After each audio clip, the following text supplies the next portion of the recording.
أعوذ بالله من الشيطان الرجيم. قل هل ننبئكم بالأخسرين أعمالا الذين ضل سعيهم في الحياة الدنيا وهم يحسبون أنهم يحسنون صنعا. السلام عليكم ورحمة الله وبركاته. الباري مالا ملتال كناري من كتاب مصطفى سيستي إسكاتو جارو النابح بافلا بينكو السيام فما دومان بلو متتنو ولا تنمنانو كأوديو دول ناتاليين فوفوليلا كاچا مومن alon atamol kili kan fen kan fa fankan so murtal kanari ne ba traila be kaseto nyinta jamfala ba kenyin silo bare benna best traila ka anati besa faham yamen hakili malu alsal tulolo fufule la nyin diamo la folo ko sunno arsala ko sunno ndolla alfala nyina kan dinno le na bara e ko man ta sunno kan dinno le jakata e fo ko mo bote ko no e mammalu e mansilan e ko ke balu mankaran e ko ke balu mankaran ye men karan amansiya ya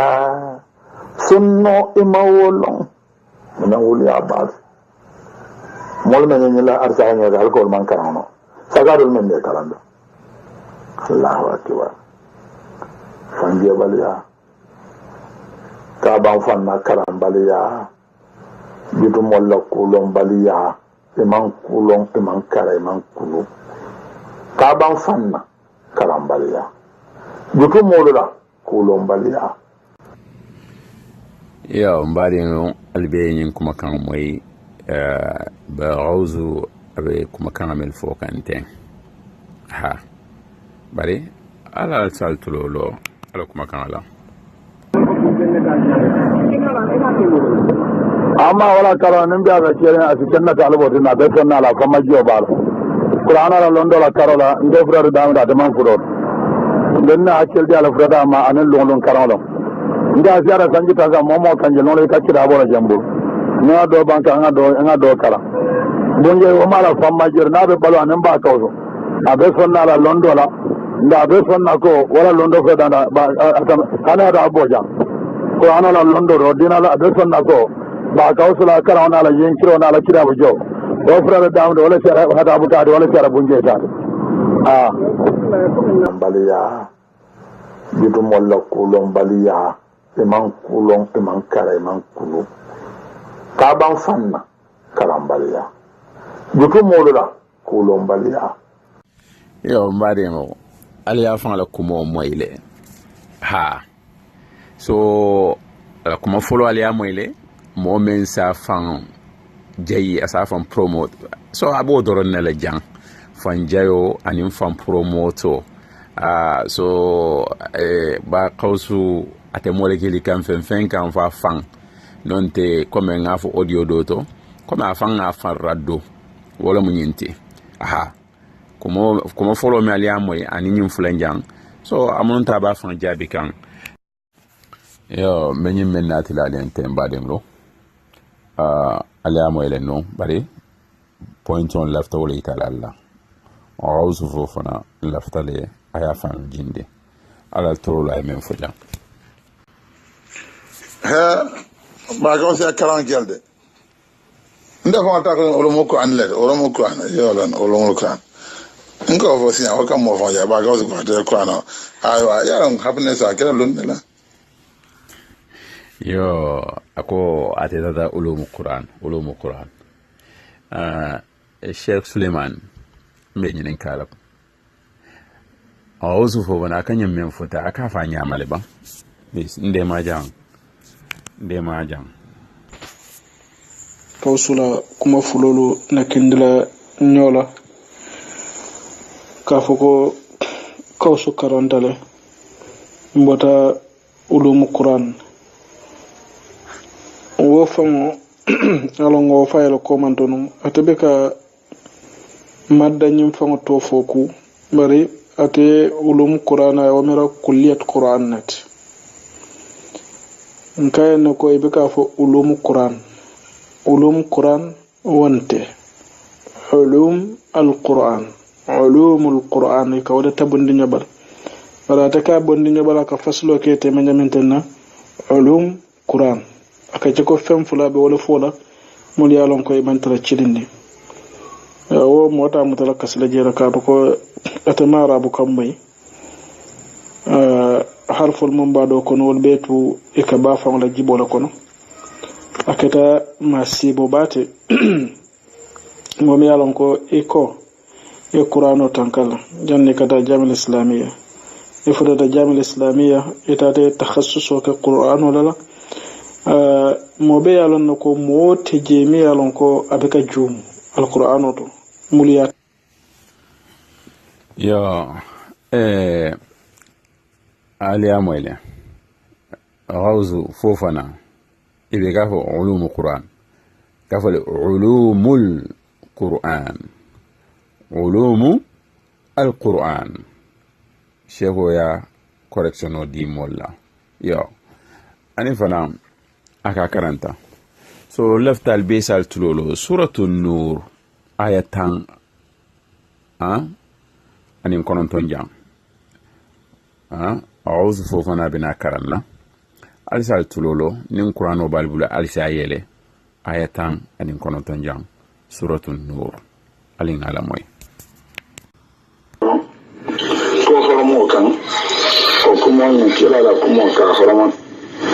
anin talbo ya karanta la horoma ana da wala musalli ka musalli horoma ana kira tun ko kuma fura da karanta hadisi da akwai inda tambo kola bolum ne da abulaji wali kuma ku yande komen ko alaka fanya ne innal ladina yashbuna أنت في الفاحشة في الذين آمنوا لهم في الدنيا خزي ولهم في الآخرة عذاب عظيم. يا البيع مويدة أكو أيونين أبا كرانكا أكو لهم في الدنيا خزي ولهم في الآخرة عذاب عظيم. ينبي سورة البقرة له abe suratul nur karanka rayni aya do bondi suratul baqara ayat talante bota suratul nur le kono talante ndo ayota suratul baqara kono aya keme aninta aninani jang kono ayo men alagafo wa man azlamu mimman mana masajid Allah an yuzkara fiha ismuhu wa sa'a fi kharabiha katafo ayo bandula ولا بندلاي لهم في الدنيا خزي ولهم في الآخرة عذاب عظيم يا so ni mistake sifa mo besi ni keno la manke problem ti panite ko itele 40 moti ye fen bele long i 40 le silam ni te ni mistake ko ke be ni kala le ko Qur'an ayo ajida tilibulo suto salifanatumo ninkila sallallahu alaihi wasallam bisino la ayo meljita ya belon saddo fen be Qur'an ko ya belon munan ne ni ayo nyin imanyin lonsila so nyim benyanta itale la kafoko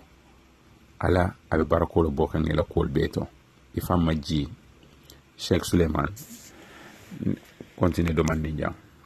o tejemi yalon ko abeka jum al-Qur'ano to muliya e Qur'ano tankala janne kata jamil islamiyya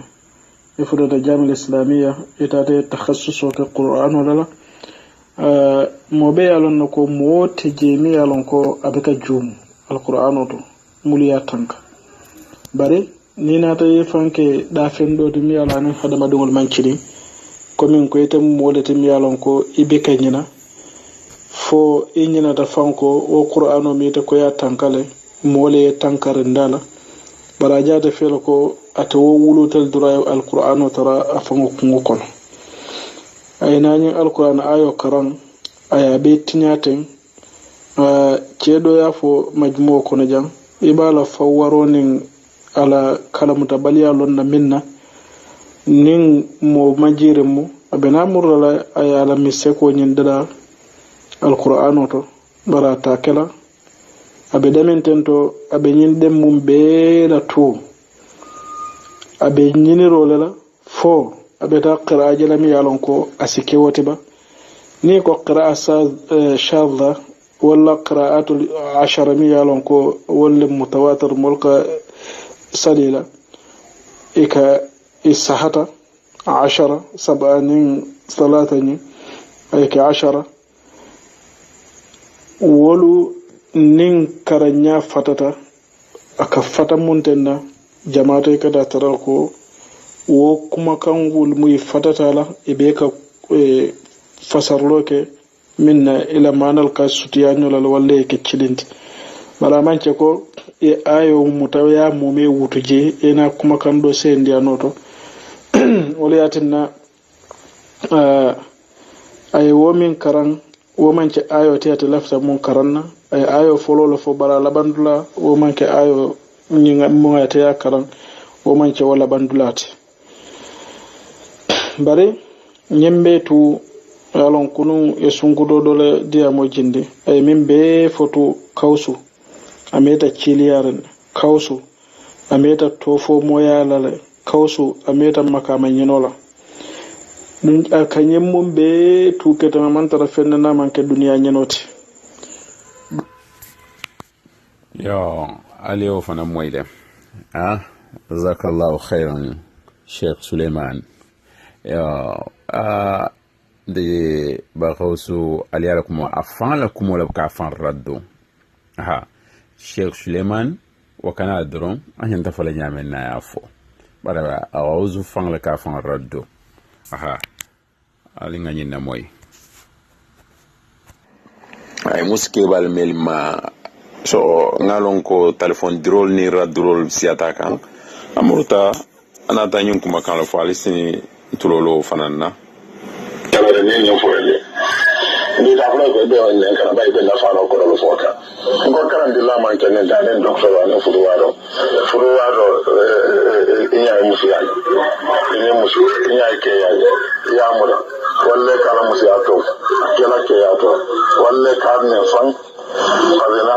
ne mun ne be nyola wa do na de ke fo alkana ala da man ne je ande marlal be marala wa do na ya be ke fan kala mura be ke da marando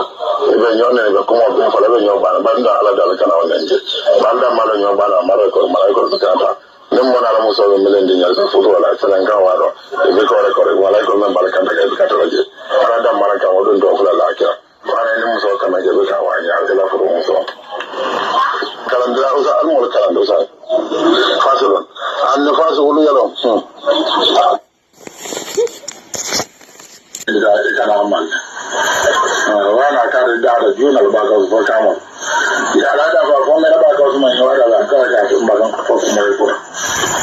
aka da ne da so ba da kan ka da ko ya san je ko na da je ko lo jamano je ko fa musu sa da fo yaran tambira kamu su dinga yin na famun ba anan musu sarrafa ke monye musu sarrafa ne sarrafa ne na kala kana da je ko ne na amma ban ka da bulan nan ya bolen ni musa da kan akon ma to akori kan da bai musu fara farlan bala musu yara ni yo ni musa da afada wala ko la yani arle la bullo ron ko bullo te kan sira ambala sira sante kan denno wala ramballa sante kan denno don je ko do muso sai ko su nya na denno no makala nan den ka ba sa ko wala ko manda ga wala su ne ko fandin ni ko so le ba ma ko alfa afle don so ma wulu ko fana mo sar ko fana dia da anyo dia da ya mbatino ale ya moyle silam ni hakilin tan limeli ba noma ni man momen bu mol kilikan alakan ani membe mol kilikan talilla kan ani ni dia kumo malibaliya kumo ikono parking ibe murla ko ke ibe park lagi ite fam be park lungoli si ko ni 5 ans aha fati kontoni lungolung atobe folale kawandol kono awa alinga nyindol fanan na moy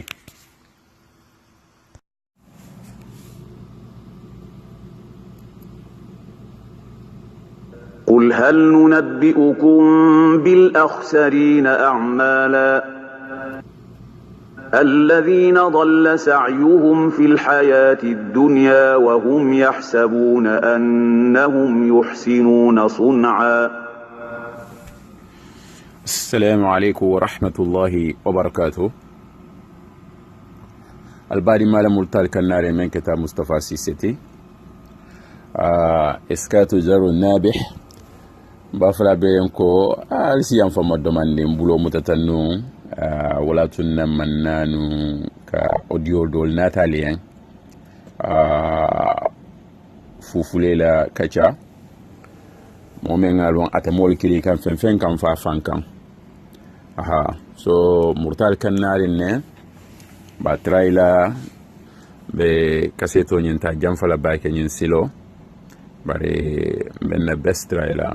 ka anati besa faham nyamen hakili malu alisal tulolo fufule la nyin diamo la folo wa ala hada nim momo la hadoge wala la shero molhido be be man la ala rasul son e man la ko la ka fon sodolo momo man la ala kamara nin dala la ko do aljana sodolo be min dola ko man mbe molela sarba me yemi min ho kawsara dalola momo kawsara dalo min do te mu da koten faw ويزاد بپوسرو کے بيرو کلا انه كوثر دارولا من ادمول بيرا كوثر دارو بلد بدل من كلا دينو يرمان من بدل مو بدلون وغير كلا دينو يرمان افون يرمان دينو يرمان ارسال تلولو عليكم كان ينا نما جابو مالك ما جابو نا عقيده اهل السنه والجماعه السلف الصالح الفا فلو كندو لا دانكنا ولا من تلا دانكنا ngora tafun sa osa mun problem kaya ba ka sa karanda ba ka mol kuma ni kara bidan ga bidan ya ko en kira won bidan kira bo bidan ya alko wuli a fe fo ka dia nan ga wuli ala amulullah ka ban fanna karam baliya yugo molla kulon baliya ke man kare man kulo man kulu Allahu akbar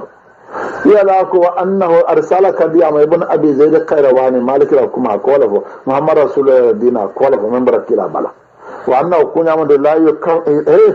لا يفر أحد كان موكلين كافر يام بذنب جنب كلين سابلا جنب سابلا من أهل رسول الله من سلام الله أكبر جماعة التكفير نسينا دينون دولو ولد نسيم لك كافرون كما وكذا أهل السنة والجماعة بالأخير من السنية من سلف ولكو موكنا نسيم لك كافر من أهل الكبار من كان يتن كابلا أكسل كان فاكن ينكو يانا ياتي كافر بيزان جمعو كمال كما وكذا دينون لكو نسيم المكافر لك سأنا لكم أتوبون بيتو بلان بيكم أجمع رفا لا إله إلا أنكم كولك أن اليوم بيتن كاكن مسوك ود قال لا يدن بوفوكا songo sikango bakaro songo aka wafi ke banjuno anen sa fo fa non fa bonyolo sa balnyolo aka alansaro sabe se lora kun ya da alansaro assalamu alaikum da ya salam ago bismillah ega pa do mansi ba mallo na silo makara ko bismillah ega ndo ka ba wala kan mollo komanda ko ha kada min don kan mollo ko kada alaka kai yo ako bidara kada alaka ha ako alhamdulillah ala len do ta ala ya ngama len ta salol saran dina da fon ba fon ba ndin dan ko almala ngama len ta salol ha ako janal ko brado ale dati al ko fura ta fur ko da do be yalman se mesina de aha wala me dan ko almala al dawle kleta ala kan bando ngama len ta salol haya ban pa ndo ko ago ngam no yama ben ganyola ko mai tay no na kama na kawo ago ngona ko bra da alda da ka ko da ale ta ko kuma da ala kan da mun da ala ya ala da salol e go ba so ya ko mbadan ni da ai dura son wuto kam asal da dudo nan ko ya ka bo ñorre ba ñoro kam e ko fa ñen pa de kala wala e ko le ko sallallahu sala ko na ko mbira dina jumale to dina jumale den sabale dama e sal jumande men kiran kan yaden ka bal ala na ñokaran du kare to be ka sinya fulati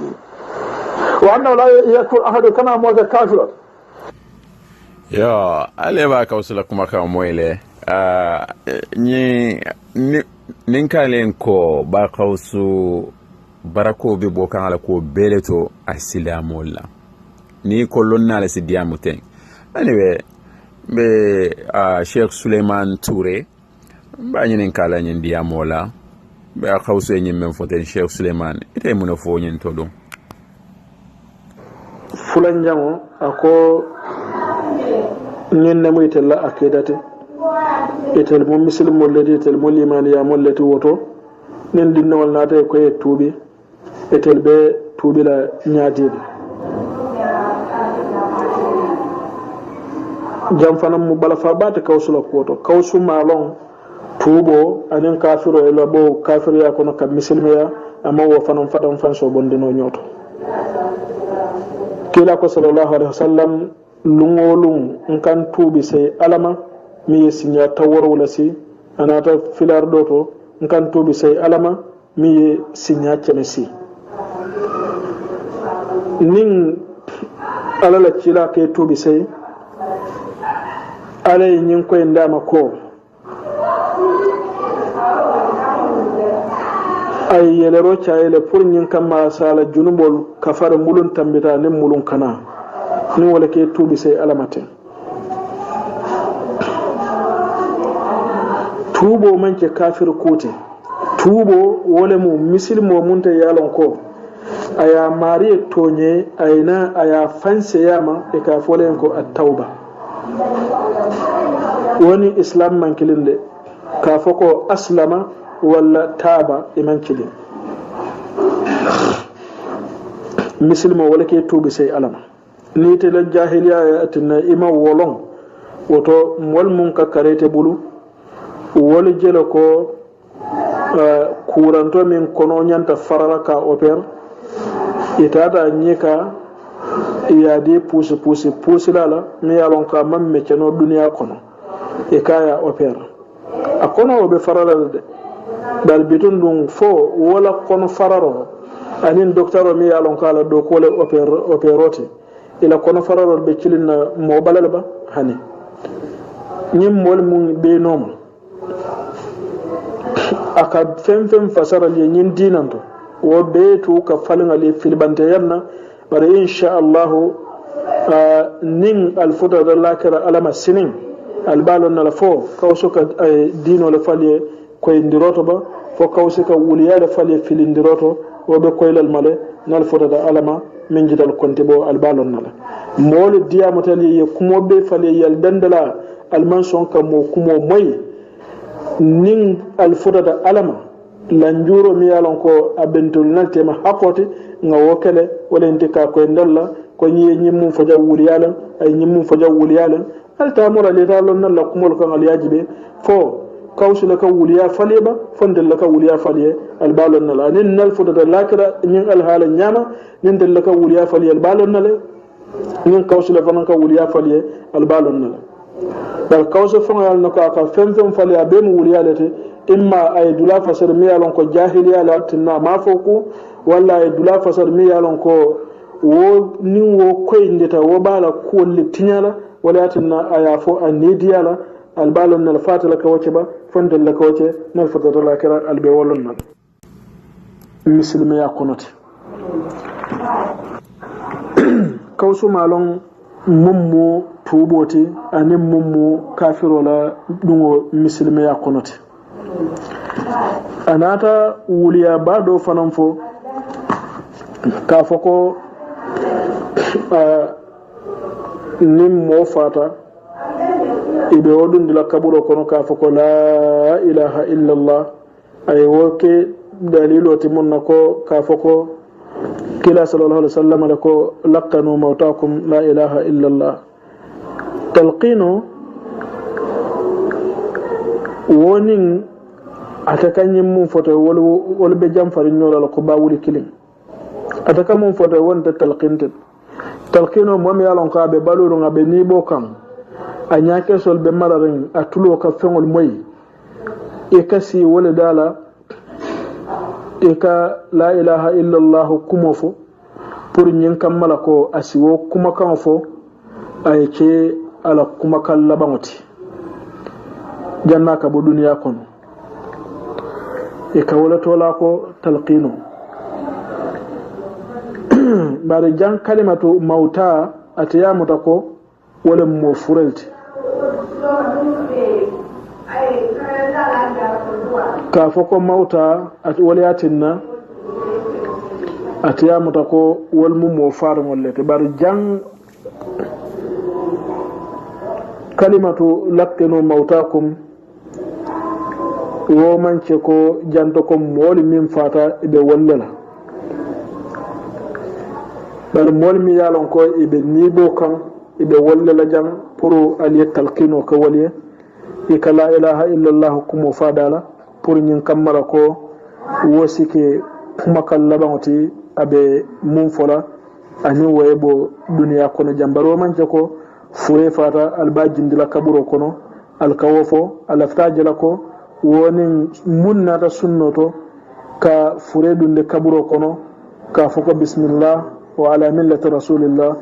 wol mu cilinneto wonyo wuliyata cerin duniya kono hani mol min be no ma wol fa yalla nako elo kuma kango wo mu wuliya balete oto minnata sunna sahyar ngoto wala nyinti ko fure ni ba jindila kaburo kono e kana samba kaburo sinna toto amen ko e kala ne kaburo karatantan kilingola bari ka samba kaburo sinna toto akko foloye dum akata asingoli labandunna ni ya dundo commencé mun ka fo jawale nyinto ko bismillah mbe nyim furen dundo kaburo kono ba folola ala tola wa ala millati rasulillah nin alala cila la silo kan inna sunnata nin alala cila la silo kan inna sunnata monnata pour moliaf abi nyenyin kuma kan fasar wala tembeta ka fako ebe furedun la kaburo kono yekawa ka la ilaha illallah man sama soto fa ala kila sallallahu alaihi wasallam la yokoto loytati ay nyindonce amon nyindonce woto ina da fenfen samba woto kadi mon la pour yewoce munnin alala cila e mun keje ila be kila bidalete e ka wuliya fo mole mun nako bidato man na dino kono andi famo fele ntibe bidato fo la la di amol kono e be ka kalamuta nyen isa kata na tara ko e ka siran li fengo ma ni jina di amo commencé e fonyala sirato be ka dino fono nin e sondo mo le torobo sita ita yi sondo mo jara ni cendeyata e sina molu karando kumas nin jahiliya wala kale bula nyinna ta e te fenyo sindi molu koto yi karandi yi dino boy nyoto eni mulum bebe noma alita si molu koto yita yete karande bari mulum be noma ka tawlede kuma kan tidin dunga nin kuma kan tilimbalo mo mon abe wolon ne ko nyinnen toñati nyinne manke toñati e hakkilo luddoyata ñagoñante ne yalan nako molka kumo mum fo wo kumo le tilinta kata mbiyete ka mum fola bayre ni kalima kelum fo karan kangoti ka seto tolama be tu abe ka ken ndiro dam malata abe tu akake ndiro dam malata woto yenyum kumol mum fo istimuri ka yejude ilhado yemin fo jabe wuliya ilhado koton tawoti yemin ten tafanan e ka fo lakkano mawtakum la ilaha illa allah nyinne mo tawhidoti nde illata nyinna tennenten ibe molu filinde kanne eteman karangono kawso tayata karangola do la ko kam bala fala ila ko kam bala fa bak to zakallahu khairan sheikh Suleiman Touré yo nkali amoylen ni sheikh Suleiman la sheikh Suleiman la raddoni ala kumo murundo gausu fofana ka ngamira ya moy jumo men bulata wonno ma ni nyin kumo fo ala tulolo ala kote ke wala dunna nin kalen ko aka flip flap le na e do fo bi ni mol ya radwa e muro comme chéri men fa muro yeta bukol jube muro yeta karan so ala tulolo jamfana abe men fo la kutubo kono ali sal tulolo rawzu fo fana la bena diamula ten imo keno la ngaju salawatu dolo ya salwa sero men antiya ya salawatu la yela sunkaro sunna ba yela jako bola ba aniya munake ibe konti bola wala momo ke baro ne fo kumo e nyanna men kera e ma nyanna men kera e fa konti boba nin men beti ada ya ala dana yo ngora men jaw yada ya dana yanko dane be fara fara masala be fara yanko e fora ala dana yanko bay dunya ni la ke be kamulum e ma jalbe nyon konti bo kan ala tiame ba konti bo bari fo e fa konti bo jani laga ba ala be jeru banko be jeru yalan banko musa da sallallahu aka be na da aka be ko idza zulzilat al-ardu zilzalaha wa akhrajat al-ardu asqalaha wa qala lil-insanu ma laha yawma idhin tuhaddisu akhbaraha bi anna rabbaka awhalaha ni al-kiyama rasul Allah banko le banko kuma muna ke kan muna fode kan bere kulli ro yeto la do banko e tota ayela mulumata sadala sabe ko be ta kan banko mo be ta e fo ko ni ke ko mo be ani kiyama aba be ko na ala ni kira mana ho yala ala man ga jam fam tun a be ko ni ma kan teren wala ne ki ti da ne ala do lo le ma sa ala mun fa ni kira ka ko mo ti ala kan do kan fam ko ji bora ko ala ko inna allaha kana alaykum raqiban ala ba de ko sika mama akamu ne da male de kira ala na be do honne ma khalaqakum wala ba'athukum illa ka nafsin wahida isa ko kirin da ala na ta be kinin ni be ka ila ni so be ila kullo be ila sakaro be ila baro be awi jumala wata ni mo mo londe mo le kullo ni ban kero e so da jumala me alabi ya kullo ne banke wurin o sa ko alikama kan ne marin afa yan fanye do yana soka manyi ke ku yan fanye manyi ke o mutanye wala fan ko bi boy ala ko inna la bima kana bima ta basira kan mo se alika da alabi abali ko sira bela anya ba bela bora malen tombe ani wa kullu saghirin wa kabirin mustata do man din warama akoma la ko la ke sire bankola sede aman kana sede jama yawma yaqumul ashhad ma malaikul de kundo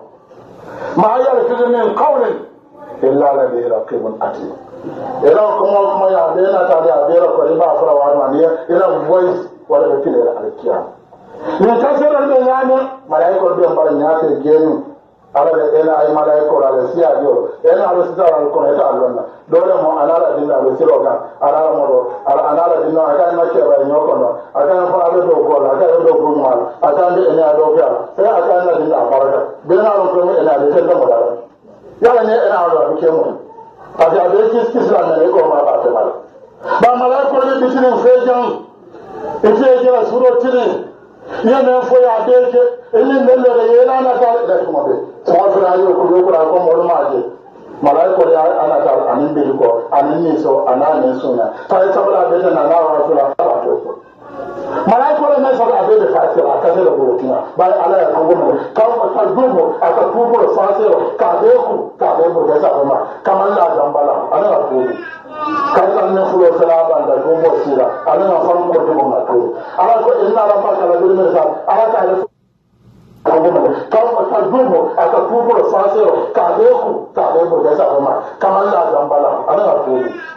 kan ne fulo sala banda ko mo sira ana na fam ko to ma to ala ko inna rabbaka la bil mirsad ala ta da fam de ne do la do wala be ma ko la be sa jela de ba ala nyaade be ko ko ay malaiko no ne to de ron be sede yare ban ko fana ba ta sede jamale be mo la de yo albe o zu fo fana la diamu kan moyle atemen ba fala ko tubo ko kafirolu wolle nyanta tubila bari kabri Sheikh Suleiman ya raddo jumo men folo futata ala kutubo keta moneti tubo bay Sheikh Suleiman kay ne ko ayta buru bukol kay bukol karan Sheikh Suleiman ya rawsu ala diamu kan moyle ete dum mun fola nyento silam an satalla tan to kasal kila sallallahu alaihi wasallam o be borun kolaje ka badumol be konton majmu kono ka faliyan ko assalamu alaikum wa rahmatullahi wa barakatuh borun kolaje ina faliyela kuma kuma amanke toñate nin moya fo a balambato je ñawoñanten na ala sake fo lungo sina sa fa wuliyande doron sa fanfaniyande kawsula fanfaniyandirolu wolɓe siyala baake ete bayla niyatara kommo ka hakkilo to ala diyamol kono e kana ala diyamol lamay doron danko yalamoy ay tambe ar yalamoy ye hakkilo to dulelto je mul yalon kaka walla fo alyalon nako kawsiye diyamol tambinde jang nenangala fokkutu bolem diyamu do lamay sangrata je bake ay molde je bake ka jako mol mondin bida kuma kawnata bida kuma kawo manke kutimi yalon ko kila sallallahu alaihi wasallam sabati tabar mol men kat wo fofo la wol fangol lem bida molti wo bota je aliyama ila la ojo tambilal fanan adiyamu tabida ala je ako aka bida la fasar wala kunyi mati dargo kunyi ma manke ko komen ko ka foko mol ka ce ku jawati dino ko nyaminten ay misalan kalantangol be duniya ko wala mul yalon ko wonnin dina man no soto fan ala ñu khutuba tambila mo aliyama la mu fo bida to jeto kaytan ko bida mu ku jawalati aya tarafo ay wuliya bal fo jenu kaytan ko hadisa fonto je mi yalon ko bida kuma kawna ta je molle wo dade faye ka to fola womo mutada cilinte fulan nyawo aliyama le no wolongo ayala ojo min jindi ako ñinne mon te la dino to ko mbelar ñinne la ñinne na akidat dinnol naate ko nga tuubi dino wo fo ay ñawal kumol fo muhammad rasulullah an yatra bika wo foko kado ko mo ne ma may mo ka fo muhammad rasulullah dino wo fo ako yalon enene tatale ibada sare rawda ina da misalo ke ba do tara ke bani biri yala kuma be sata pour asituri katala kan ako ce ba ko yanko yalon aliyente wotara le mbota alaya inte be alaya yente tara wotor ka to mbota salon na misiro kono ten sansan hin kafir sudo fele inte alta wali aliya fo yetu ako silam me tubira nyaadi kawsule wo fada ala ñu khutba mun tamita tan ala la may ko taketu na fa yelo fengol beje la kawsuma wolulon ame faton fan solo kabirin moli raddo cala kaytan dala tubo nin ka misilme ya fato mum be wolu tema kafiro bo kafiro da na misilme ya kono ani misilmo e kuce ka tubi wala faton fan solo mum be tema biringa e wo may raddo tole imaje ala nyin kutubo me ya jindi e mun jindi bite nali alamay la be mun fo kan tubo to je oto mol min be kawsunoma nyanta lonna ko molu bike filindi bar kawsuman karangole no kawsuman dino long kawsuta dina faton fansa no la han moci kawsu kamin be faliyatu albenni masala Allah karat atbayil albenni misala Allah kato ko momin ma bulba na marabo nyoto wo bal karandinola alla dino la nyaninten ha ajahalo be waralal kawsuma lo mum tubo ti ka famu ye tubo ani ka famu yan ko misilme ya moye bo kafir ya kono ayna misilme ya kono ndalla ko wakil tubo la bar tubo mo misilme kuleti momi yalon ko ay junubo ke ay ala tonye anata mura mare ala kan ka al hakabo indi pour ala yamfo chaye wo mare le tobita kula ay minci bari ataye wala mira ko nim momu kafiro tile ka fa tubi bar lungolun be malulal alay lungolun da altel bumbe kawsunoma al nasi malu kada nyemmu malu balati wolu na badan yin don fala ka jafiroke ka je ko mol ka fo mol nunan mol dinnol ka fo molen ko e tubi han ya tara ko wol din aka mol fo dinno wala siyata te don be je wol siyata fati oto alfana ya male selan altel min ba no mal yala kuma fulol balance na badin ma mi yalon ka kala diamol cho yo ala kuma kan ibabe moy lale ina ta nyono ma be ya moy so ala fanga mun fo qur'ano kono tubola alingala moy ala be men fola ba gauzu amala be men fola alinga qur'ana ayola moy ala be men fola jam يا أيها الذين آمنوا توبوا إلى الله توبة نصوحا عسى ربكم أن يكفر عنكم سيئاتكم عسى ربكم أن يكفر عنكم سيئاتكم ويدخلكم جنات تجري من تحتها الأنهار يوم لا يخزي الله النبي يوم لا يخزي الله النبي والذين آمنوا معه نورهم يسعى بين أيديهم وبأيمانهم يقولون ربنا أتمم لنا نورنا واغفر لنا إنك على كل شيء قدير. البيع مهم بدنا جنة يعني قرآن آية نجيب سورة التحريم آية سينجام على كو يا أيها الذين آمنوا توبوا إلى الله توبة نصوحا ala fala ko ngatubi be qur'ana hayo kono akai qur'ano dotto fembe qur'ano kono aya belon so rawzu bedanna le jamini to siata bari insha Allah on temela be video nyul continue la because kuma jamal be je ndiam tamina ba fala Sheikh Suleimani jazakallahu khairan alamu ila kuma kan alamu ila londo kafla alamu baraka kela londo nyinto dal fenfen be noma alamu besola londo nyimala kan londo baraka shewol fenfen be grupo kono la albeba kata kanne so alamu bebe namanta bengla alamu tonya sabati la andu wolbe kela fana ha jazakumullahu khairan bedanna li jannatin silo minito malafi molla minito siata jazakallahu khaira ala baraka bake albadi malamu Mustafa Azize